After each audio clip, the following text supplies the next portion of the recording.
Kembali lagi di Cerita Cinta Channel. Jangan lupa like, comment, and subscribe ya. Terima kasih. Sore hari sekitar pukul 5, barulah ketiga wanita itu tiba di rumah. Padahal tak banyak yang mereka lakukan, hanya sekedar menonton film di bioskop, makan dan berbelanja. Tapi memakan waktu hampir seharian, dari pagi hingga hampir petang. Inayah membuka pintu kamar perlahan, kemudian menutupnya kembali tanpa suara. Berjalan pelan tanpa mengeluarkan bunyi, ia mendapati Ibra yang sedang tiduran dengan posisi telungkup sambil memeluk bantal. Sudah bisa ia pastikan bahwa lelaki itu kini sedang tidur. Inayah meletakkan paper bag bawaannya pada walk-in closet. Kemudian ia menuju kamar mandi. Badannya sudah sangat gerah seharian berada di luar. Ia mandi menyalakan shower dengan pancuran air yang sedang agar tak terlalu menciptakan suara yang menyebabkan Ibra terbangun. Ia sangat bahagia hari ini. Pergi jalan-jalan tanpa Ibra membuatnya senang. Ia pun tak tahu mengapa. Anehnya, seharian ini ia tak merasakan pusing, mual, atau semacamnya seperti saat berada di rumah terus-terusan. Dasar wanita hamil banyak maunya. Ia pun tertawa sendiri, membayangkan betapa banyak tingkah yang ia timbulkan selama kehamilan ini yang pasti membuat suaminya pusing 7 keliling. Saat keluar dari kamar mandi, ternyata Ibra masih tertidur di posisi yang sama. Syukurlah, pikir Inayah. Dengan hanya berbalutkan handuk, ia memilih pakaian yang akan ia kenakan sekarang. Tapi tiba-tiba saja matanya tertuju pada paper bag yang berada di sampingnya. Membuka kemasan itu, meraih isinya, dan segera ia mencobanya. Handuk yang melingkar di tubuhnya ia lepaskan begitu saja, sehingga kini tubuhnya benar-benar polos. Setelah mencoba apa yang ia beli tadi, ia bercermin. Ya ampun, ini beneran aku. Tak percaya, gemas bercampur geli saat menatap pantulan dirinya di cermin. Mas Ibra pasti makin tergila-gila ngeliat aku begini. Lingerie berwarna merah menyala itu sangat indah di tubuhnya. Tak bisa digambarkan betapa seksi dirinya saat ini. Beberapa titik di tubuhnya terlihat dan menonjol. Inayah kembali tertawa sendiri, tak menyangka bahwa ia akan seliar ini. Tak pernah ia bayangkan Ibra akan menjadikannya seperti ini. Ternyata setelah menikah, indahnya tak ternilai, mau berbuat apapun tidak masalah.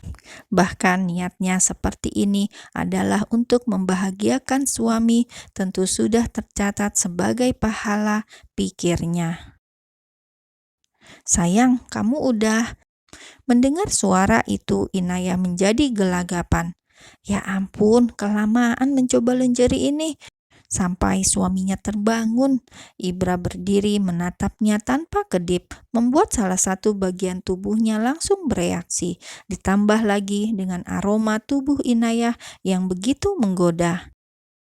Mas, kamu udah bangun? Kali ini benar-benar gugup karena kepergok dengan penampilan seperti itu.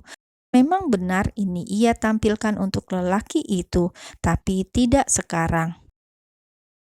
Mana hadiahnya sayang? Aku nungguin. Ibra berjalan perlahan mendekatinya. Wajah Inayah bersemu merah. Ini memalukan, ketahuan. Hadiah yang harusnya ia berikan malam nanti malah sudah terlihat saat ini.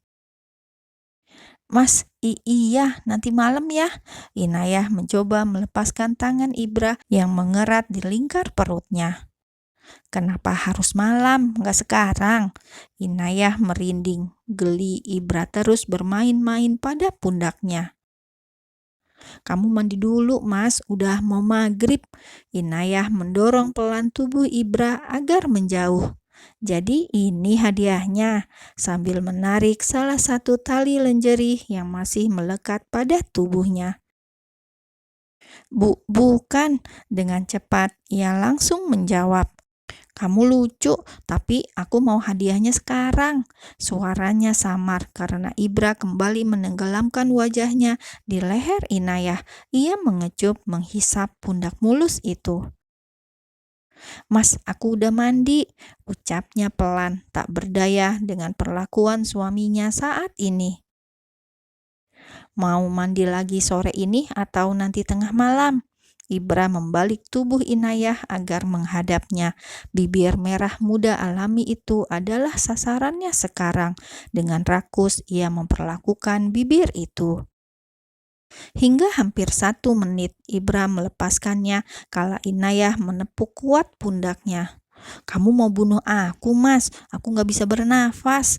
Tak peduli dengan keluhan istrinya, Ibra mengangkat tubuh Inayah perlahan, menggendongnya dengan posisi berhadapan, sambil berjalan menuju meja kerjanya, melepaskan Inayah di sana dengan posisi duduk. Mas, kenapa di sini? Aku mau ngerasain sensasi yang berbeda.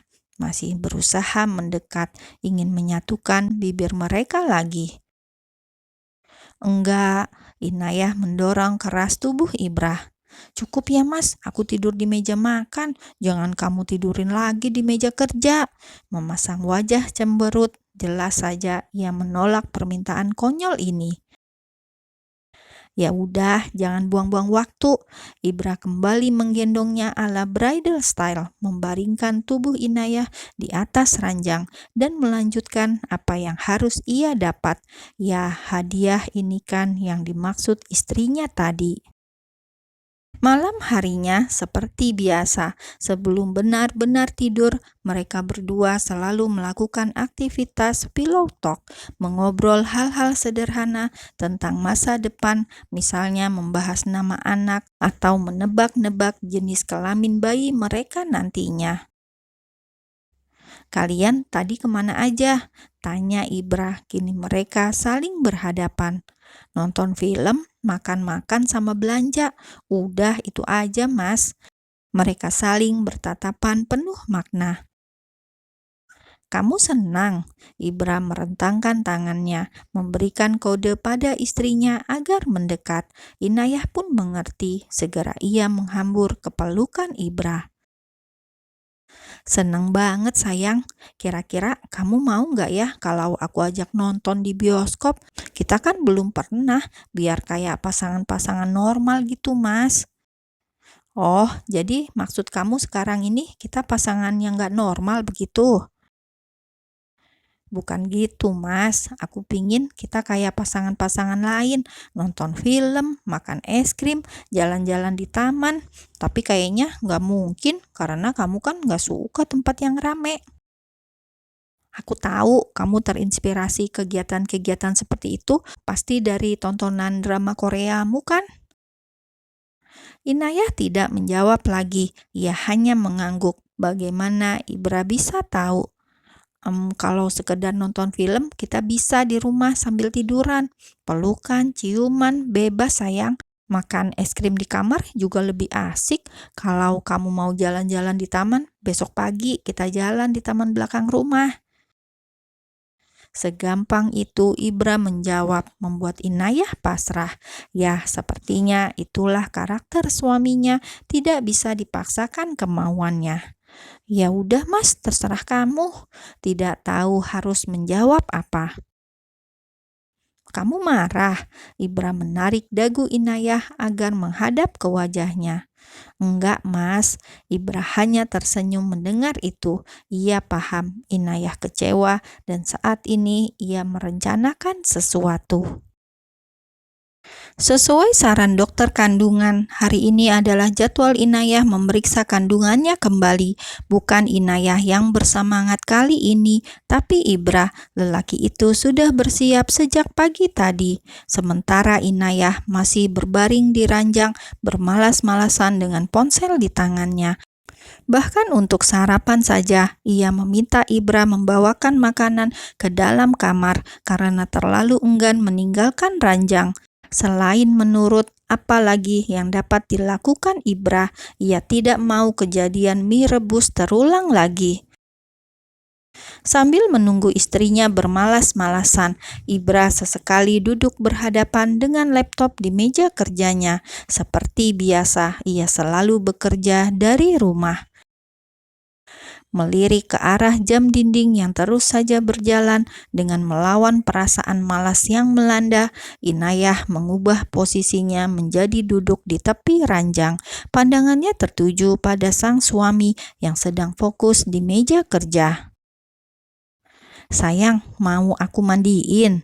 Inayah salah mengira meski Ibra terlihat sangat fokus dengan pekerjaannya, tapi masih menyadari gerak-gerik istrinya sehingga menawarkan hal konyol seperti itu. "Aku bisa mandi sendiri kok." Dengan langkah gontai ia berjalan. Masa kehamilan ini benar-benar mengubah apa yang ada di dalam dirinya. Jika dulu Inayah selalu rajin dan tak betah jika terus-terusan berada di dalam kamar, kini ranjang adalah tempat favoritnya. Menyentuh air pun rasanya enggan. Mungkin hormon kehamilan begitu besar mempengaruhi dirinya. "Aku udah siap, Mas," ucapnya sambil berjalan ke arah Ibra yang masih sibuk dengan laptopnya. "Udah sayang." Ibra berbalik menghadap istrinya. "Kok cepat?" Kali ini Ibra tidak memberikan protes apapun terhadap pakaian yang dikenakan Inayah. Bagaimana tidak, ia memilih dress berwarna krem yang bagian atasnya serba tertutup dan dengan lengan panjang. Hanya bagian bawahnya yang terbuka memperlihatkan betisnya. Untunglah Ibra tidak memberikan tanggapan apapun. "Bukan aku yang cepat, kamunya aja yang asik di depan laptop." Memasang wajah cemberut. Tak mau berlama-lama lagi, Ibra langsung meninggalkan apa yang ia kerjakan dan segera bersiap sebelum istrinya itu mengoceh lebih lanjut.